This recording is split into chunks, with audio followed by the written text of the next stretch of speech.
yang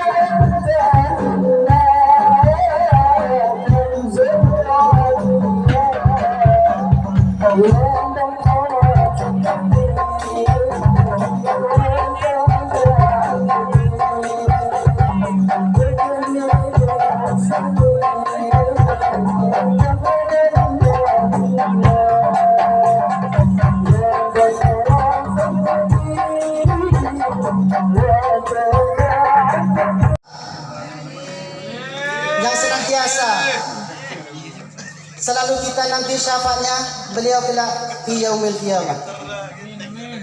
Hadirin yang berbahagia, alhamdulillah pada sore hari ini kita bisa menghadiri acara yang selalu kita nanti-nanti, yaitu reuni akbar Islam yang ke-7 kalinya. Tentunya pertama kali yang harus di bulan ini. Kedua kalinya salawat serta salam semoga kita tertuah limpahkan kepada Nabi kita Muhammad Sallallahu Alaihi Wasallam, yang mana kita nantikan bersama syafaatnya beliau nanti fi yaumil qiyamah. Amin amin Allahumma. Dan tidak lupa pula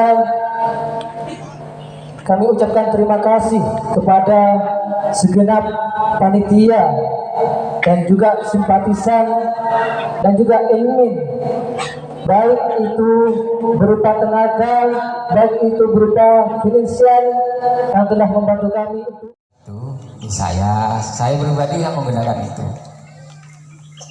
Jadi gula nikah ijazah SD gula lo kedua, tapi ijazah kalau dulu bukan kesetaraan dulu, ijazah min madrasah tidak salah. Namun nikah torek dianggap suatu kegiatan, belum mewakili, sekedar mewakili dari pengasuh yayasan.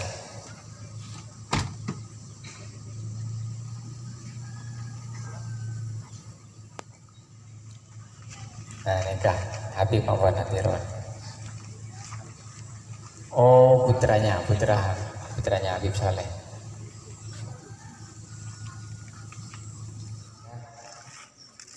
Mereka bagian dari pengasuh.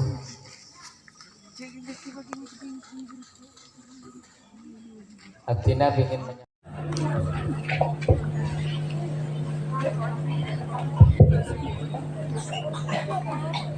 Assalamualaikum warahmatullahi ta'ala wabarakatuh. Bismillah, alhamdulillah, wassalatu wassalamu ala sayyidina Muhammad ibn Abdullah wa ala alihi wa sahbihi wa mawalah. Subhanaka la ilma lana illa ma 'allamtana innaka antal alimul hakim. Rabbi shrah li sadri wa yassir li amri wahlul 'uqdatam min lisani yafqahu qawli. Alhamdulillah, yang mana Allah Subhanahu wa taala dengan karunia dan kebaikan, dengan taufik dan hidayah Allah, yang mana Allah Subhanahu wa taala mengumpulkan kulah ban ajna sedajah kebe kompol kenangan kantor saka amma Rasulullah sallallahu alaihi wasallam bersabda, man hadara majalis al-ilm khairun min alfi rakaat. Siapa orang yang hadir daripada majalis al-ilm, yaitu tempat duduk yang mana di situ dibahas daripada ilmu Allah dan ilmu Rasulullah sallallahu alaihi wasallam, nikah lebih bagus daripada apa yang 1000 rakaat. Bukan cukup yang kedua daripada sabda Rasulullah sallallahu alaihi wasallam, wa afdal min iyadati alf marid, dan lebih baik daripada menziarahi daripada orang yang sakit dengan ukuran 1000 orang sakit. Belum cukup Pak, masih dilanjut sama Nabi. Yang ketiga, orang yang sehadir daripada majalisul ilm itu lebih baik daripada mensolati 1000 orang yang sudah meninggal dan mengantar daripada 1000 mayat kepada liang lahatnya. Ada 4 keistimewaan daripada Allah Subhanahu wa taala saya beri daripada orang yang hadir daripada majalisul ilm. Napa majalisul ilm? Majalisul ilm nikah kenangan ketujuan seakamah kenangan tersebut bacaaki daripada ilmu Allah, bacaaki atau terangaki daripada ilmu Rasulullah sallallahu alaihi wasallam. Duduknya kita Pak, insyaallah di tempat ini. Tawajun kula ben ajana saja kenangan kantor nikah insyaallah betih papadah kalau saya hadis Rasulullah sallallahu alaihi wasallam seakan sampun disebut lagi lebih bagus daripada apa yang 1000 rakaat. Beda kantor sahabat yang 1000 rakaat. Banyak, monggo masyaallah. 1000 rakaat insyaallah. Yang kedua, beda kantor saat dulu seareh sebisa apa menjemuk ini bahasa Maduranya apa? Nyande daripada orang sakit dalam seareh saya orang sakit beda setoman beda dua Pak. Yang ketiga beda dalam bentuk seareh dalam waktu sehari hadir daripada mensolati 1000 mayat dan mengantarkan, bukan cuma sholat Pak, tapi mengantar sampai ke liang lahannya, ke kuburannya dalam waktu sehari. Ada yang pernah bisa? Ada yang pernah?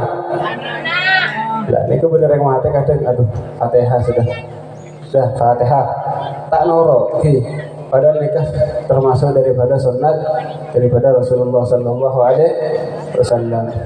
Nah ini Pak 4 keistimewaan nikah bisa oleh daripada orang yang cuma tujuh.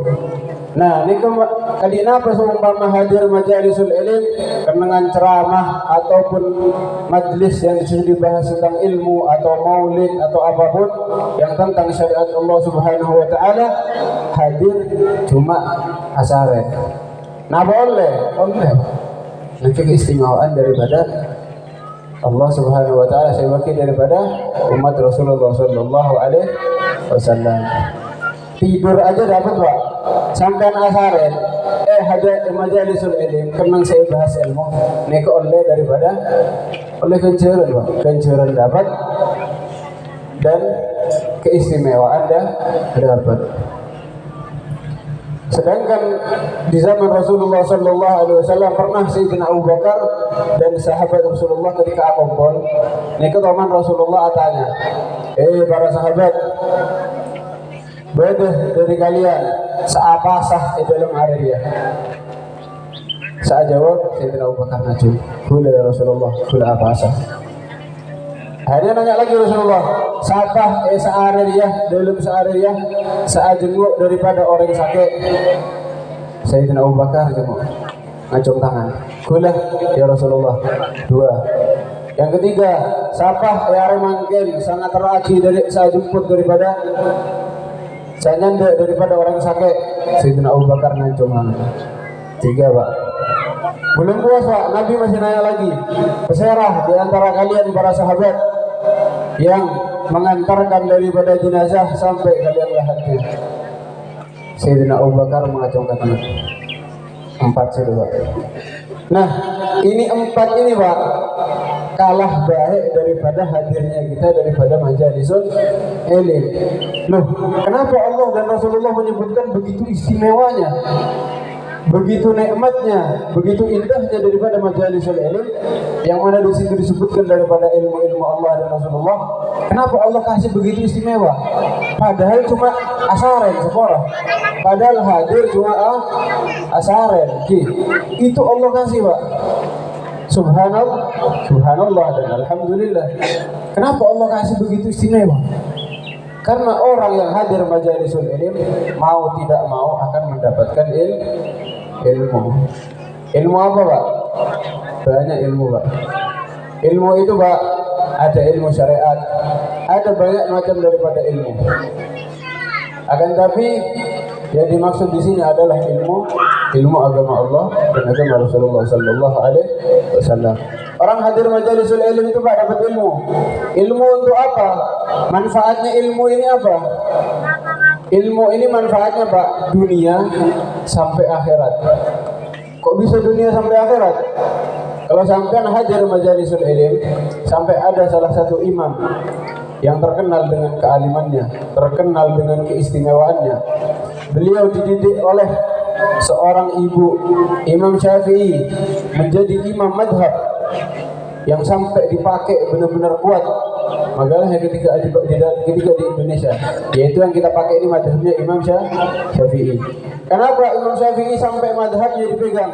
Kenapa Imam Syafi'i sampai ke maratibul mufti, maratibul ilm, sampai ke daripada derajat-derajat orang yang ilmunya diakui? Kenapa Pak? Gimana Imam Syafi'i bisa sampai daripada alim sebegitu alimnya? Karena dididik oleh ibu yang Masya Allah. Nah ini ibu-ibu ini hadir majalisul ilm harus semangat ya Bu. Siap hadir majalisul ilm? Nah, lemah. Siap hadir majalisul ilm Bu? Aduh, lemah ibunya buat. Jadi orang hadir daripada majalisul ilm itu sekiranya seborah bahasana mun hadir kunjungan tak oleh berkat ke orang sempurna. Betul atau tidak? Yang semangat embu-embu, bapaknya lemes ya. Puasa Pak. Orang puasa ini Pak, kata Rasulullah, syahrus sabr, adalah bulan untuk bersabar. Tapi tetap semangat Pak. Oh waktunya manje, tapi jangan sampai meninggalkan kita punya sholat. Ini penjelasannya puasa nih Pak. Nah orang Imam Syafi'i ini Pak bisa alim, begitu Masya Allahnya, begitu faqihnya beliau, karena seperti dididik oleh ibunya. Abahnya Imam Syafi'i itu Pak pernah menjaga daripada suatu kebun. Jaga suatu kebun, ada orang datang. Assalamualaikum semua. Udah terus nyoba daripada contoh buah anggur. Terus nyoba buah anggur kebun Kak Dinto. Bisa. Oh tak apa-apa, tapi kau tuh izin daripada segaduan kebun. Katanya abahnya Imam Syafi'i. Nah di situ ditanya orangnya Pak, apa rasanya anggur ya? Jawabannya abahnya Imam Syafi'i, boleh tak oning. Loh, sampean kerja di tempat anggur ini, tapi nggak tahu daripada rasanya anggur. Bingung ini orang. Akhirnya ngadu sama yang punya kebun. Pak, adiknya apa sampean mak pekerja ki orang setak oning daripada rasanya anggur. Dia mau ini orang sama yang punya kebun. Belum sampai mata oning daripada rasanya anggur nih sampai orang ini komplit. Seporah. Katanya abahnya Imam Syafi'i. Kulah selama puluhan tahun aja daripada kebun sampean. Tak tahu mana rasanya aku cuma setu. Seporah Pak. Mun aja daripada anggur, pakel dan semacam-macamnya. Pak geger nih kenapa? Kau di mari bahu, wah tak apa seanti nikah hari itu, oke? Kia betul. Oh beda taimon nikah, tak napa seanti hari itu, oke? Oh beda portal, oh tak napa sekejuan hari itu. Jangan ngarep anaknya bakal soleh. Jangan ngarep anaknya bakal soleh. Dikasih makan apa Pak? Makanan walaupun seumpama itu tidak dikatakan haram, segaduan, tak apa-apa lekakan. Itu nggak apa-apa Pak, nggak apa-apa. Tapi saking zuhudnya abahnya Imam Syafi'i, ini sama yang punya kebun, mana bibir segadur lah kalah bungkus kayak mau deh.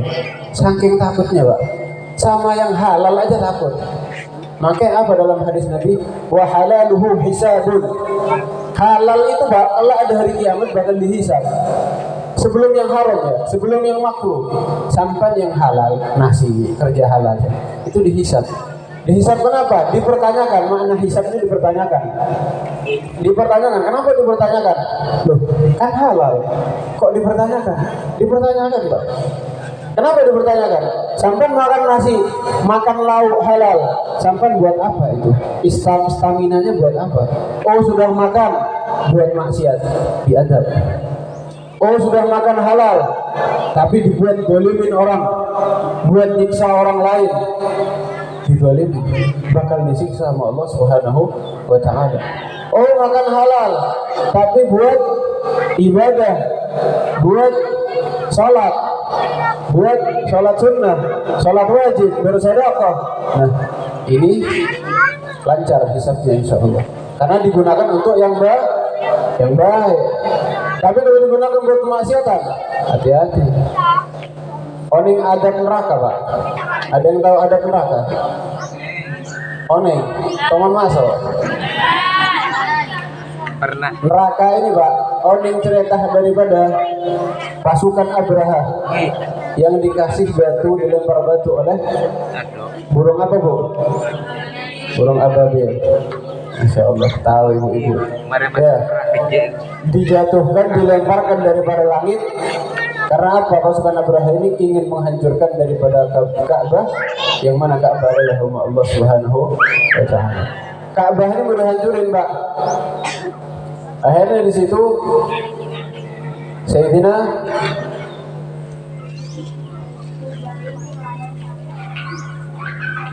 Sayyidina Abu Thalib itu datang ke Mekah sambil bawa daripada bayinya Rasulullah. Rasulullah masih dalam keadaan masih bayi. Itu bayinya Rasulullah dipegang, diangkat, dihadapkan ke Ka'bah, diangkat. Ya Rasulullah, bihaqi hadzal walad aslim Ka'bah. Ya Allah, selamatkan Ka'bah ya Allah dengan berkat bayi yang mulia ini ya Allah. Bayangin, masih belum Islam Sayyidina Abu Thalib ngelihat bayinya Rasulullah sudah terkagum-kagum, langsung ditawasuli, langsung daripada ditawasuli. Akhirnya didatangkan dari situ burung ababil sama Allah Subhanahu wa Ta'ala, yang mana di situ banyak daripada tentara Abraha. Itu Pak, ketika diturunkan, yang dibawa sama batu ababil ini Pak, apa? Keleker neraka. Ini api Pak, bukan langsung meleker di sebelahnya api atau di dalamnya api, di pojoknya. Hijau, benar neraka itu hijau. Keleker saya kalah nih Pak. Subhanallah. Itu kena ke kepalanya, itu yang dilempar langsung kena ke kepala. Subhanallah. Kena ke kepala itu Pak, bukan diem dulu. Tadi mardeh keneng, nenang. Keneng nih kan, serut langsung masuk ke bawah. Tembus. Kepalanya tembus dalam keadaan numpak gajah, langsung tembus. Benih ambul tanah, tanahnya ketembus. Sampai dikatakan sampai petok bumi, saking panasnya. Kenapa? Itu masih kelekernya Pak, kelekernya neraka. Iya Pak, itu kelekernya neraka. Gimana nerakanya? Iya. Sampai dikatakan ketika neraka itu Pak, api neraka ditaruh di samping telapak kakinya sampean itu, jangan sampai telapaknya orang ahli neraka, insya Allah kita dijadikan ahli surga misalnya. Di telapaknya orang yang mana sudah ditakdirkan masuk ke neraka Allah, itu Pak, ditaruh aja Pak, itu otak ini ngalkal Pak, otak ini ngalkal, ini ngalkal gitu. Otak kan ngalkal. Kalau sampai kakinya dibakar, otaknya masih belum ngalkal, karena api dunia. Sampai dikatakan orang kalau sudah di sini ada yang kuat dibakar, ada yang kuat dibakar nggak? Ada, masya Allah. Ketika orang dibakar Pak, itu merasakan panas, ya Pak, betul. Orang dibakar merasakan panas. Tapi kalau orang dibakar sama api neraka panas Pak. Tapi ketika nyoba api daripada dunia, udah masuk neraka, terus dicoba sama api dunia, kecelebet Pak. Keneng api neraka, apa dunia nih kan? Sekedua leban aja sudah jadi kan? Celep, kecelebet keneng apa dunia? Gimana api neraka? Masya Allah, hati-hati. Nah, daripada sabda Rasulullah Sallallahu Alaihi Wasallam, man talabul ilmi fariidatan ala kulli muslimin Orang yang mencari ilmu, Pak, daripada sabda Rasulullah SAW itu adalah hukumnya wajib. Ilmu apa yang diwajibkan oleh Allah dan Rasulnya? Ilmu sampean daripada cara sholat, ilmu daripada sampean mengetahui Allah Subhanahu wa Ta'ala, ilmu sampean mengetahui daripada Rasulullah SAW, Rasul-Rasulnya Allah, malaikat Allah, dan percaya daripada qada dan qadar, daripada takdir baik dan takdir jelek. Nah, ini kadang orang, Pak, terutama kadang talibul ilm, ujian orang yang menuntut ilmu adalah al-kasalu wal malal. Orang ujian ketika mencari ilmu itu ujiannya dua, Pak. Oh, ilmu syariat, bukan ilmu pondok aja, Pak. Ilmu pondok, ilmu apapun, ilmu teknik, ilmu apapun yang sampai cari, selama itu namanya ilmu, ujiannya dua. Apa yang pertama? Al-kasalu, yaitu malas. Pertama semangat. Oh, saya mau masuk pelayaran, saya mau kerja Korea, saya mau belajar di pondok, saya mau belajar sekolah. Awal semangat, wah senang, pakai baju baru, semangat, ya semangat. Nanti pertengahan itu setahun 2 tahun mulai capek. Aduh, ini aja dibahas sama guru nih. Aduh, ini aja guru yang ngamuk lagi guru nih kaki. Guru itu ngamuk karena kasihan. Iya. Orang tua melarang anaknya untuk hujan-hujanan bukan karena boleh, bukan karena marah, akan tapi karena sayang. Iya, Pak. Nah, orang yang mencari ilmu itu ujiannya pertama apa, Pak? Yang pertama, Pak, malas. Yang kedua, bosan. Bosan, aduh guru dia boleh. Ya, aduh ibu ini lagi masuk, bosan. So, hati-hati. Orang yang nyari ilmu itu hakikatnya sabar, terutama talibul ilm. Orang yang mencari ilmu di jalan Allah, ilmu syariat, itu ujiannya banyak, Pak. Oh, latati habib, hidupnya tenang, punya mobil, punya rumah, jangan lihat habibnya. Oh, kiai, masya Allah, tangannya dicium kemana-mana, iya. Udah itu rumahnya banyak, maaf, istrinya banyak, segala macam, ya. Belum lagi majelisnya banyak, pondoknya banyak, santrinya segala macam. Loh, bukan gak diuji, Pak? Diuji. Masa beteruh fil jasad, ketika ruh itu masih nempel di jasadnya manusia, mau itu habib, mau itu kiai, mau presiden, siapapun, selama itu makhluk Allah. Jangankan manusia, jin dan selain-lainnya, daripada makhluk hidup, daripada hewan dan selain-lainnya, selama ruhnya masih ada di jasad, tetap bakal mendapatkan daripada ujian daripada Allah Subhanahu wa Ta'ala. Oh, habib tenang, iya, depannya sampean tenang, di belakang pusing. Ada yang utang belum bayar, ada yang majlis sering telat, ada istrinya yang begini, ada yang begini. Depannya sampean tenang, Pak. Depannya sampean tenang, depannya kita tenang, tapi di belakang ma sabatal mar'u fi amamin nas illa wa khalfuhu buka'u. Enggak ada orang di dunia ini yang benar-benar tenang, hidupnya benar-benar senang, happy. Enggak ada, kecuali fi khalfihi buka'u wa hazani. Kecuali di belakangnya orang itu apa, Pak? Nangis dan kesedihan. Enggak ada orang hidup tenang mulus. Ada orang nanya, kenapa Allah kasih musibah? Saya sholat terus di masjid, saya sholat terus, saya belajar, saya ini itu, saya taat. Kenapa diuji? Daripada sabda Rasulullah SAW, idza ahabballah mar'an, apa, Pak? Ketika Allah cinta kepada seorang hamba, apa kata Rasulullah? Maka Allah akan menguji daripada orang tersebut.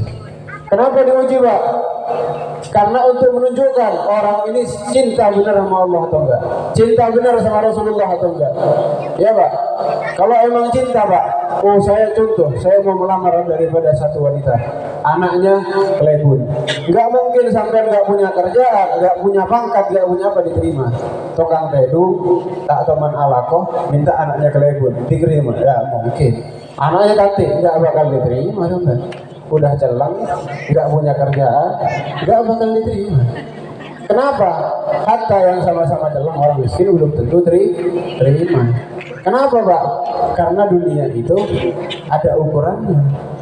Makanya katanya orang-orang Cina itu harga barang sesuai dengan apa? Kualitas sesuai harga.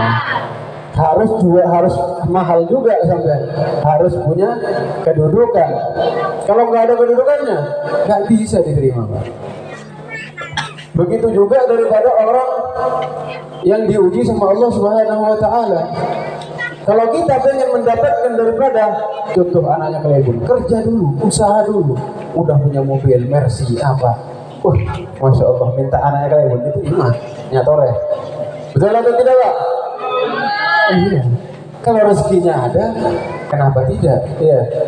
Lancar, mobil ada, rumah ada, usaha banyak, lancar.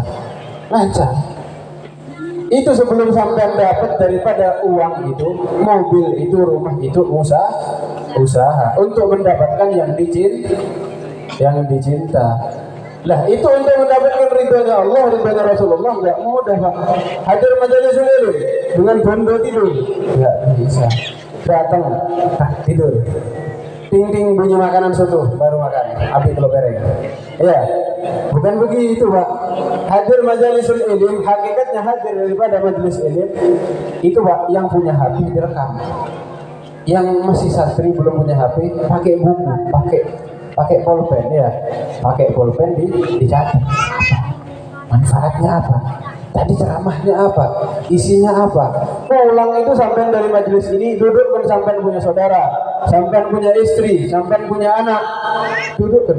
Ayo saya dapat daripada majelisul ilm tadi tentang ilmu, tentang daripada menjauhi maksiat, untuk semangat di dalam talibul ilm, tentang menjauhi daripada hal yang diharamkan oleh Allah Subhanahu wa taala.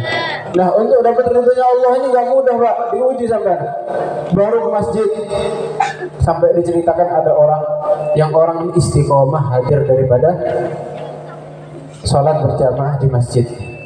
Orang ini dari kecil istiqomah Pak, hadir daripada sholat berjamaah di masjid. Ini yang banyak ditinggalkan orang-orang zaman sekarang. Oh, cukup di musola, cukup di baru, ya, nggak cukup Pak. Jangan kita pandang daripada gencerannya. Oh, pada genceran. Jangan lihat pada genceran Pak. Di situ ada ridhonya Allah, insya Allah. Contoh seperti ini, sampean dikasih daripada 100.000 rupiah sama 1 juta, pilih yang mana? Ya Pak, pilih yang mana Pak? Ibu-ibunya kalau bagian fulus tahu ya, ramai kan, masya Allah. Iya, pilih 100.000 atau 1 juta? Ramai. 1 juta. Kenapa pilih 1 juta Bu? Lebih banyak. Iya. Kenapa pilih musola daripada masjid? Iya. Orang yang berjamaah itu apa Pak faedahnya Pak? Fadilahnya apa? Biasa di musola-musola di bawah itu sebelum qomat apa? Lebih tinggi daripada beton berapa? Beton ekor derajat. Iya.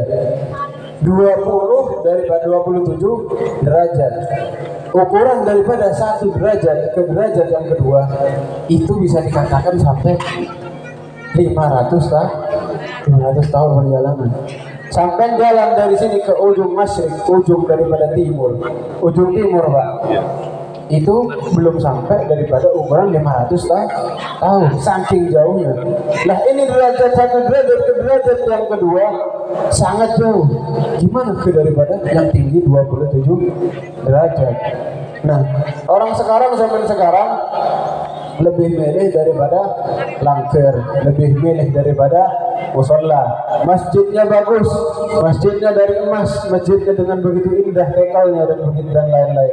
Pakai AC begitu nikmat. Yang hadir salat subuh berapa orang Pak? Yang adzan sama yang qomat. Kadang yang adzan sekalian qomat ke TV. Nggih. Loh, kenapa begitu?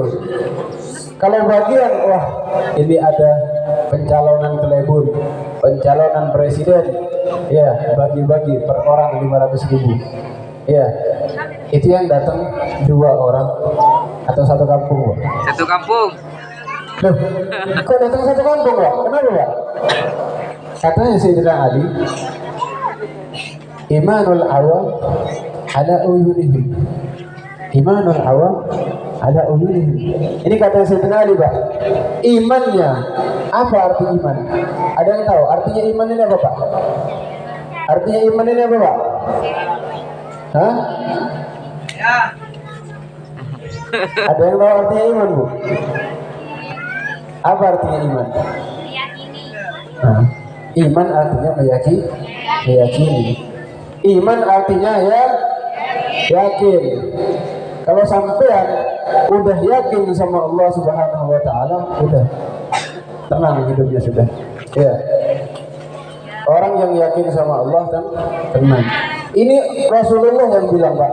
Rasulullah nggak bilang dari nafsunya, tidak berkata kecuali daripada apa, Pak? Daripada wahyu Allah Subhanahu wa taala. Itu daripada Rasulullah. Apa yang Rasulullah katakan? Orang yang saat yang berjamaah oleh 70 berapa, Pak? 27 derajat.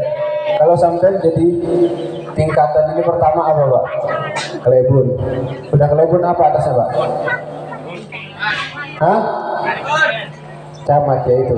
Sampai ke presiden itu nggak sampai 27 derajat. 27 derajat masih berapa? Paling 8 atau 9. Ini sampai yang sholat berjamaah di masjid lebih bagus daripada menjadi presiden. Kenapa? Sampai nggak adil sama punya umat. Sampai makan uang rakyat. Hati-hati. Belum tenang akhirat. Oh, saya tenang. Ada orang tuh, Pak, bangga dengan kemaksiatan. Oh, saya nggak sholat subuh. Iya. Orang urus sahur semangat. Sahur dari jam 12 malam sampai subuh.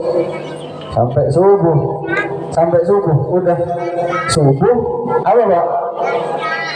Allahu Akbar. Nah, seakan-akan alarm tidur.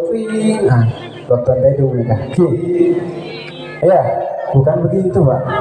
Bukan begitu. Orang sampai puasa di bulan puasa sehari penting nggak bisa gantikan daripada kejaran apa jam subuh. Iya, sampai puasa sehari penting bukan cuma puasa, Pak. Menahan daripada sampean punya nafsu, menahan dari sampean punya mata untuk tidak bermaksiat, menahan daripada telinga sampean untuk tidak bermaksiat, menahan hidung sampean tidak mencium hal-hal kemaksiatan, tidak berbicara kemaksiatan, tidak melakukan kemaksiatan. Itu kalah jauh daripada kita bersolat jamaah di masjid. Nah, caranya tahu ilmu ini, Pak. Cara tahunya ilmu ini seperti apa, Pak? Kumpul sama orang yang punya ilmu. Nah, ini sedikit menjelaskan tentang orang yang bangga dengan kemaksiatan. Kalau di TikTok itu, Pak, sudah buka-bukaan. Kalau zaman dulu, zamannya Nabi, orang maksiat itu, Pak, perempuannya masih pakai cadar, tutupan, takut dilihat orang. Zaman dulu orang Madura, ketika ada yang berani gonceng daripada anaknya, yang saya dengar daripada orang-orang sepuh zaman dahulu, ketika anak perempuannya jalan keluar, itu ditanya, kadang dibarengin sama bapaknya, takut ada apa-apa, takut dideketin sama laki-laki, Pak. Betul? Nah, kalau zaman sekarang udah tunangan, boleh lagi, Bu. Ya, boleh lagi, Bu. Sampai punya anak perempuan, disentuh aja, Pak. Disentuh sama yang bukan mahram. Yang bukan mahramnya, yang gak halal untuk menyentuh dia, bukan saudara, bukan keluarganya. Itu yang pertama kali diadab. Itu ada 3 orang nanti yang bakal diadab di neraka Allah Subhanahu wa taala. Yang pertama siapa, Pak? Ayahnya. Bapaknya diadab sama Allah. Disentuh aja, Pak. Disentuh sama yang bukan mahram. Sampai bisa disiksa sampai ribuan tahun di nerakanya Allah. Gimana ngerinya nerakanya Allah? Pertama yang bakal ditampakkan sama Allah ke nerakanya Allah yaitu bapaknya. Belum cukup Pak. Yang kedua siapa? Saudara laki-lakinya. Saudara laki-lakinya bahkan dimasukkan ke neraka Allah. Belum cukup. Masih ada satu lagi. Daripada siapa? Mertuanya. Yang bakal jadi mertuanya.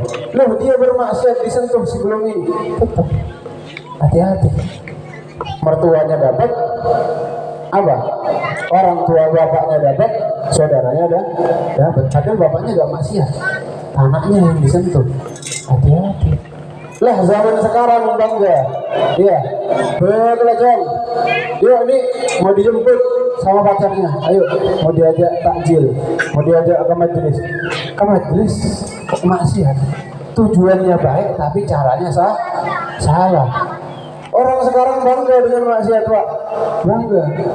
Nah, ada juga orang yang mana dia mau ke maksiat, mau zina, Allah kasih.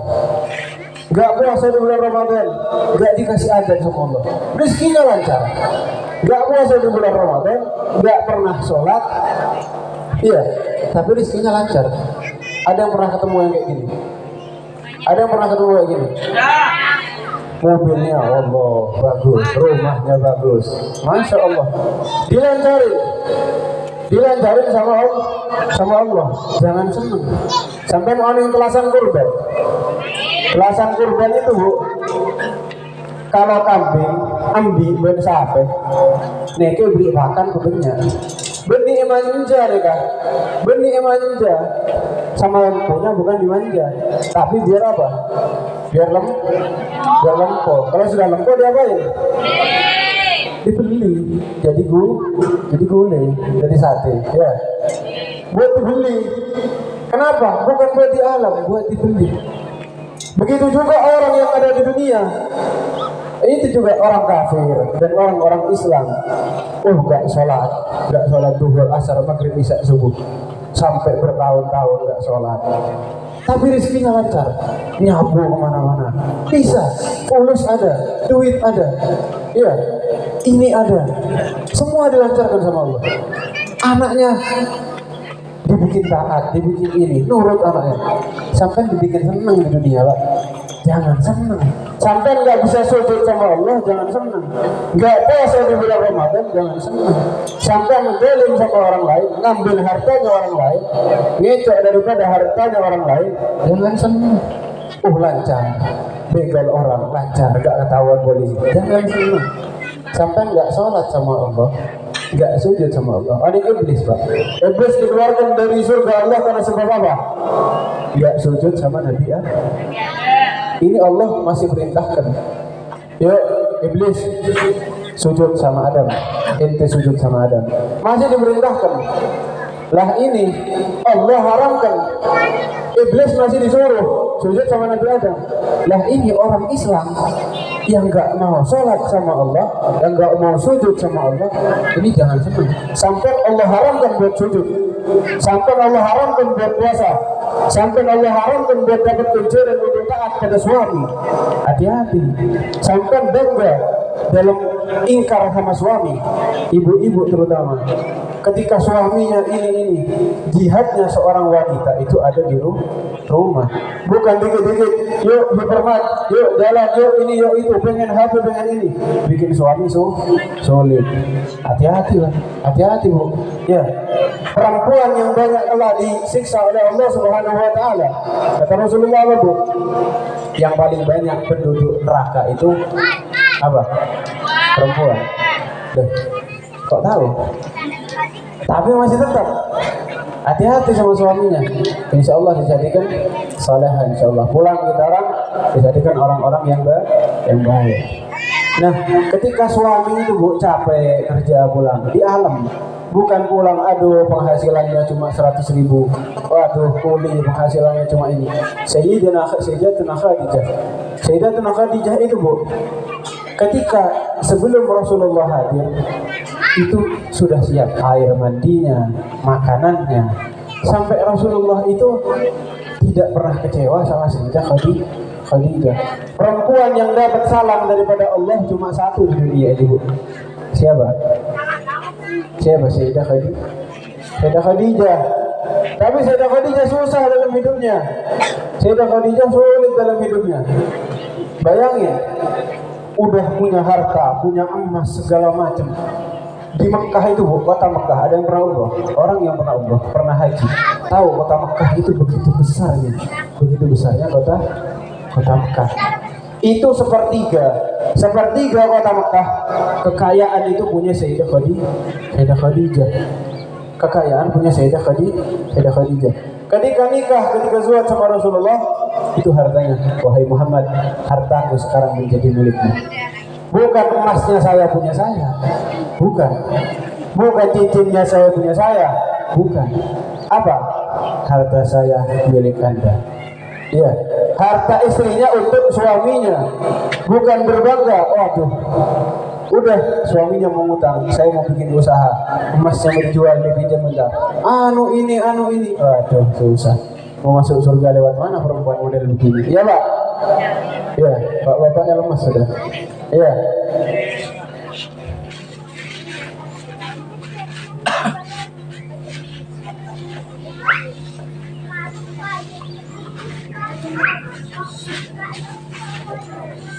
Jadi gitu Bu, orang yang pengen jadi wanita salehah itu harus sabar sama suami, sabar sama suami.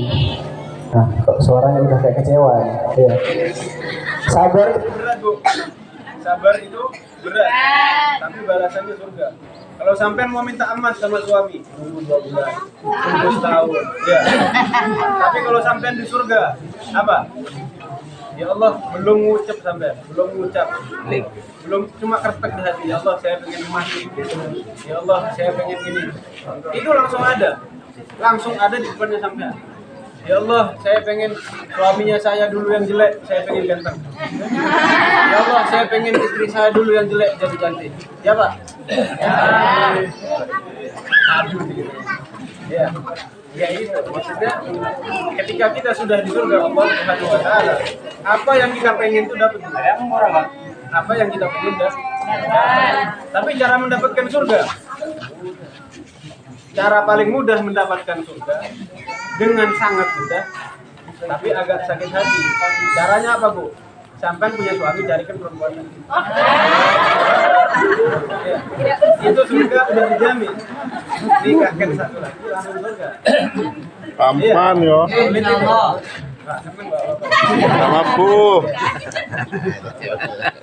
Ya Pak. Itu kalau dari bagian wanita. Kalau dari bagian suami apa? Dari bagian suami, cara masuk surga kepada Allah paling mudah adalah bikin bahagia. Istrinya dibikin senang Pak. Udah di rumah, sampean masak, ngurus anak.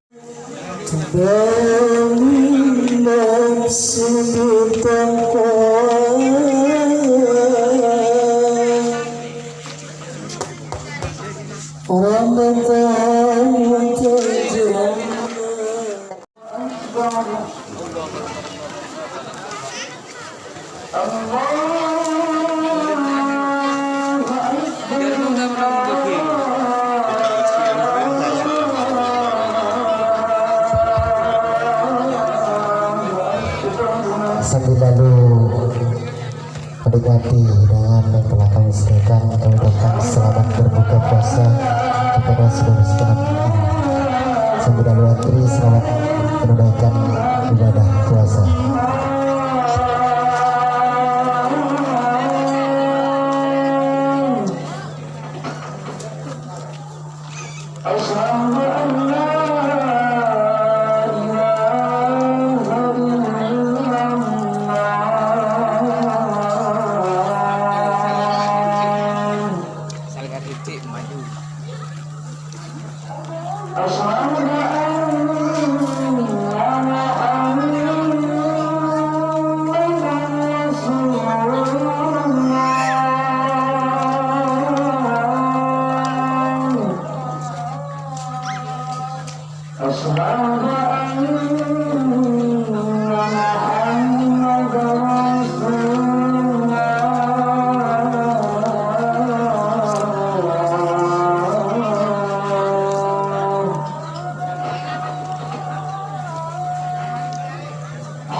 Berlanjut sungkeman bagian wanita.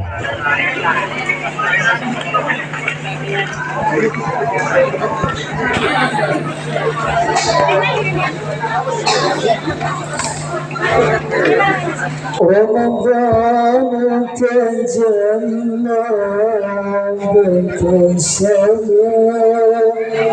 طوبى للعبد إذا تمنى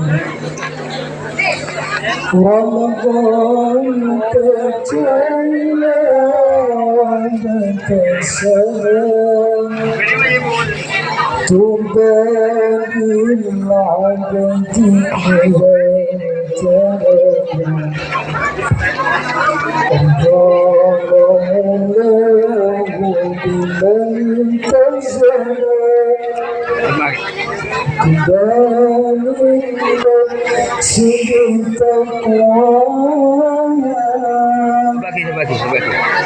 Bagi dia. رمضان الزمان البركات رمضان الزمان الحسنات Ini bagian laki asalata. رمضان الزمان البركات رمضان الزمان الحسنات رمضان مجال الصلوات تسمح بالنفس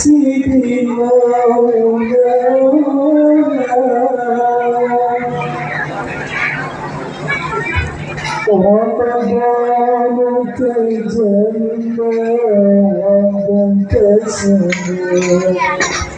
وباء العبد إذا تولى رمضان تجلى وانتسم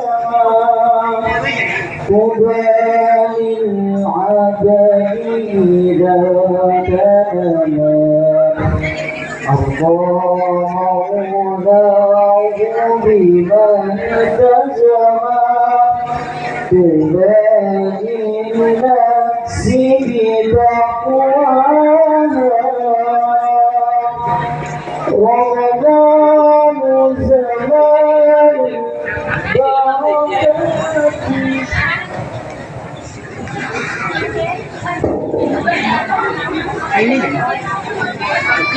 Jadi mau nanya di keadaan apa? Iya kan? Ya, pas picture. Ada pas picture. Gimana mana baca? Oke. Hobi orang.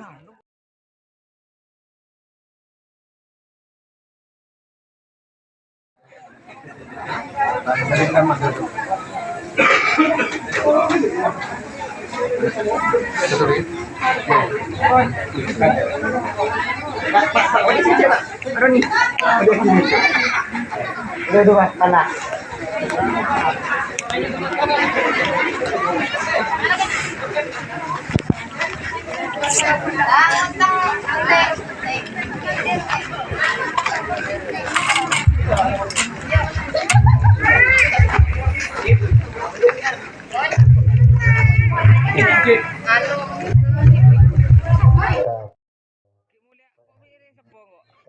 Selaku pembawa acara, mohon maaf atas segala kesalahan dan kehilafan. Terima kasih atas segala perhatian.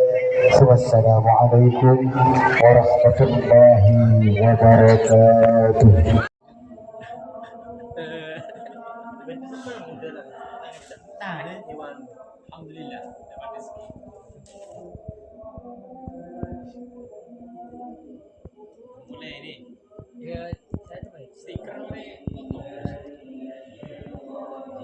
Siapa sebelum?